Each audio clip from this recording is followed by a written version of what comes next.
여러분 안녕하십니까? 나의 삶, 나의 보람의 아나운서 안희주입니다. 이 시간에는 어떤 분야에 전문적으로 집중해 오신 분들이 참 많이 나오시죠.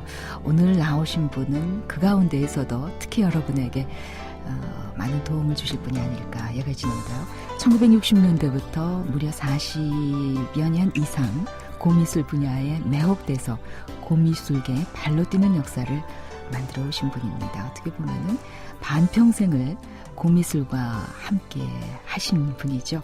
고미술 전문가 김대하 고미술 감정연구소장님 모셨습니다. 안녕하십니까? 네, 안녕하세요. 새해 들어서 반가운 소식이 들리던데요. 용인시 처인구 양지면에 골동품 테마파크가 들어설 계획이다. 이런 기사를 제가 보고 스튜디오에 들어왔는데 지금 현재 전국에 산재되어 있는 소규모 골동품점을 300여 곳 이상 한 곳에 모아서 유치할 계획이다.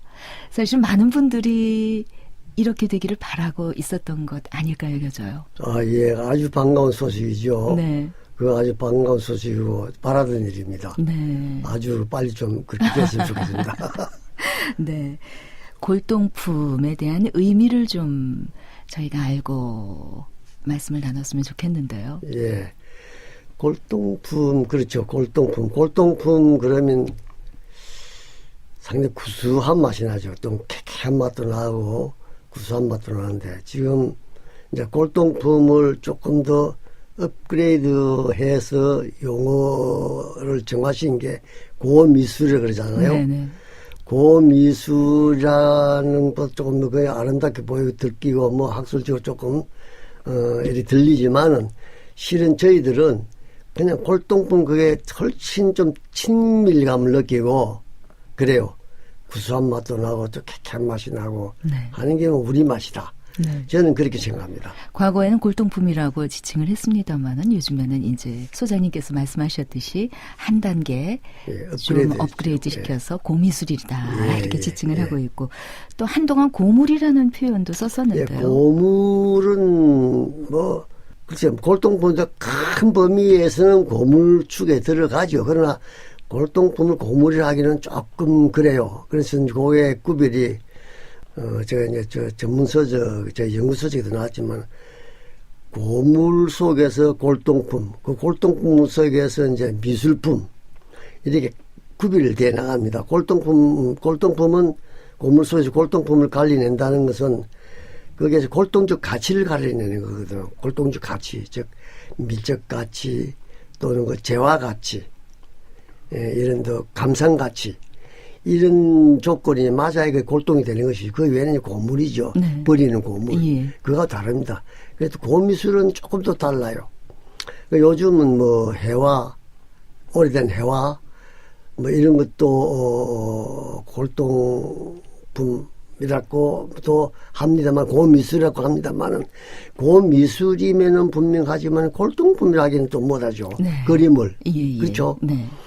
그렇게 좀 구별을 좀 했으면 하는 게 제 생각입니다. 예. 저도 그런 생각이 들었어요. 예. 전부 다 모아서 업그레이드 시켜서 고미술이라고 지칭하기보다는 소장님께서 구분을 좀 지어서 우리가 인지하는 것이 더 낫지 않겠느냐. 그러니까 일반인들도 그렇게 설명을 해드려야만 이해하시기가 그렇죠. 더 쉽지 않을까요? 그럼요. 네. 이 골동품 한자어이지 않습니까? 예. 그 뼈골자를 뼈골자. 쓰고 예. 연뿌리 동자를 쓰는데 예. 그 이유를 좀 설명해 주세요.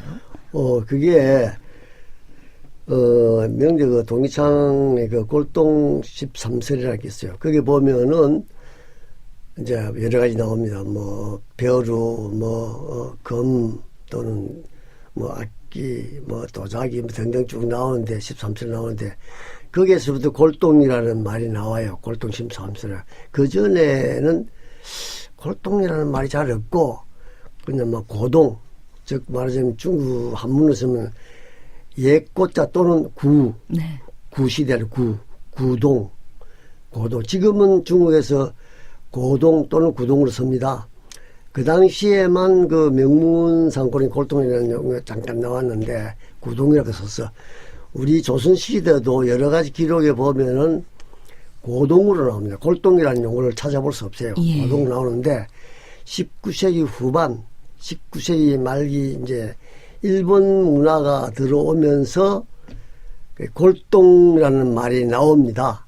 우리 그 기록에도 가끔 나와요. 20세기 들어와서 나오는데 그 전까지는 어떤 기록에서든 고동이지 골동이라는 말은 없죠. 제일 중요한 게 18세기 때 그 연안 박지원 그 선비께서 연행기 보면 연행기 이제 그때 연행이라는 것은 지금 북경이죠. 네. 영경 사행 따라 갔다 올 때 그때 그 여행기죠. 여행기 보면은 고동예라고 나왔어요.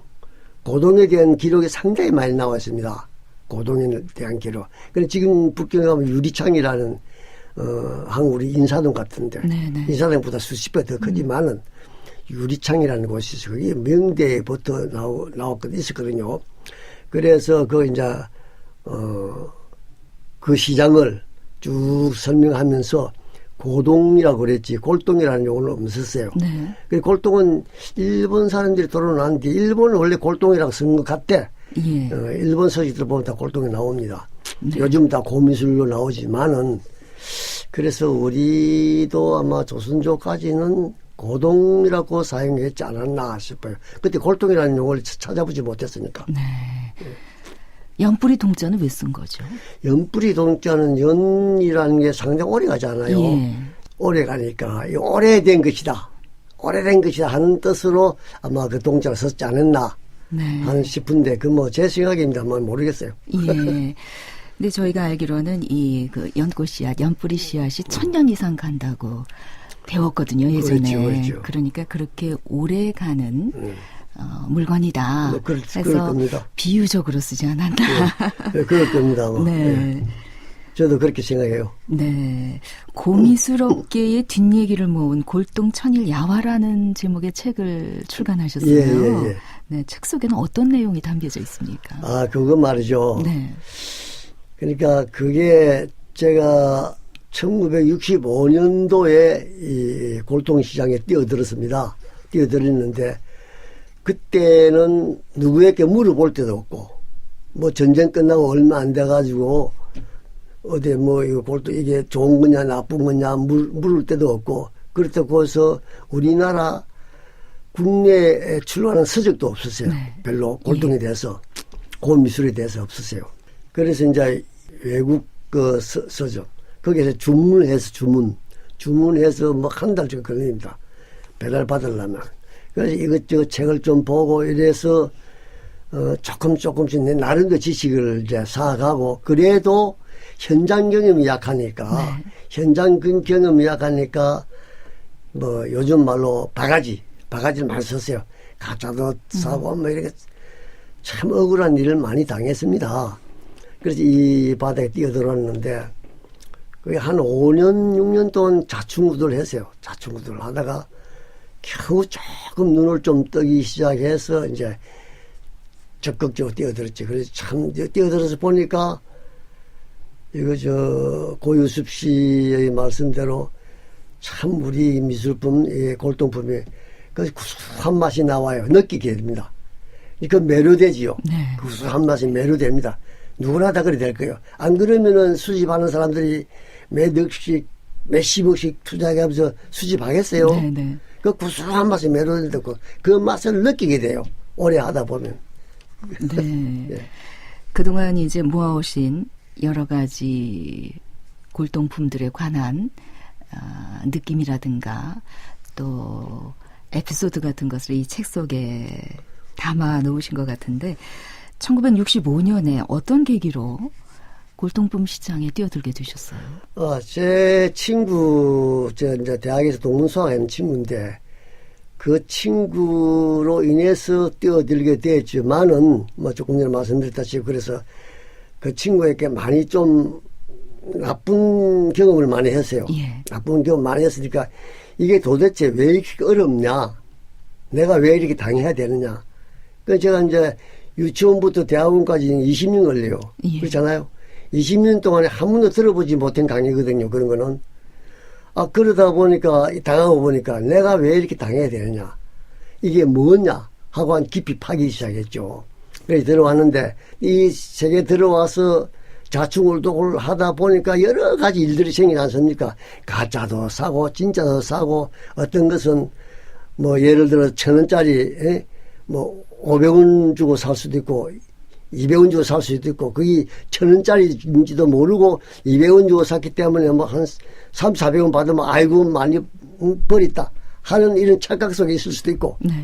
그렇게 자충우돌 하다 보니 이상한 일들 많이 당하고 재밌는 경험도 많이 했잖아요. 네, 네. 그것을 지금 제가 이제 주위 사람들이 한 번씩 우리 친구들 모이면은 우리 교수들 뭐 이런 모이면은 소주 한잔 하면서 이제 안주 삼아 그런 이야기를 한 번씩 해줍니다. 그런 사람들 참 좋아해요. 재밌어요. 책을 써라 그래서 내가 그런 몇 가지 엮어가지고 책을 쓰게 됐어요.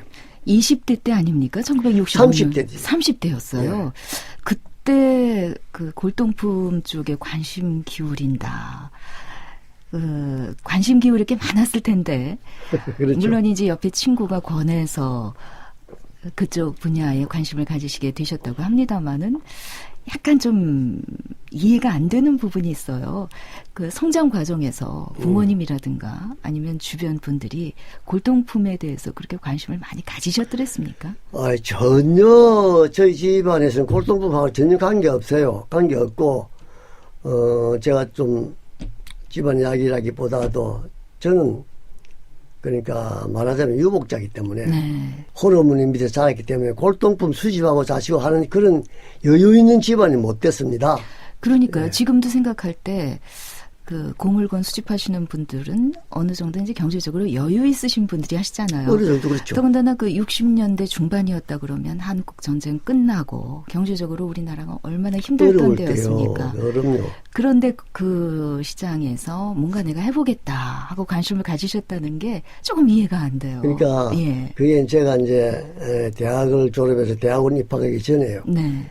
근데 제가 법대를 나왔기 때문에 예. 법대 나온 사람은 누구나 다 고시를 하면서 해보고 싶거든요.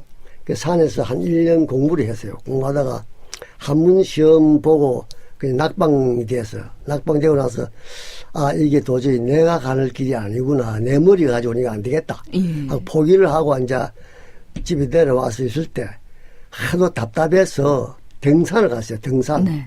팔공산. 등산을 가서 참 희귀한 골동품을 하나 수집을 했어요. 우연히 청동 불상인데 그때 조금 전에 말씀드렸던 제 친구가 예. 친구 아버지께서 골동 산점을 하고 있었다고. 아. 거기에 가서 이게 뭐냐고 물어보러 갔어. 그래 며칠 있으니까 돈을 주더라고. 한 답을 줘. 그때 돈은 내가 기억에는 5,000원이에요. 5,000원. 네. 하숙비가 700원 할 때야. 그런 돈가치가 어마어마한 돈이죠. 예. 5,000원. 내가 예. 광복동 가서요. 양복함을 쫙 뽑아야 500원인가 600원 그랬다고. 아, 예. 그럼 5,000원을 주니까 이놈의 돈 5,000원 가지고 말이야. 얼마나 기분 좋게 섰어요. 나는 그 부끄러워 죽겠어. 돈 받는 자체가. 이게 봐달라고 줬는데 돈을 한 푼 주니까 부끄럽기도 하고 뭐 이래서 말도 못하고 뛰쳐나갔다고. 그때 순진할 때지. 학교 네, 졸업해가지고. 사회를 모를 때 아니에요.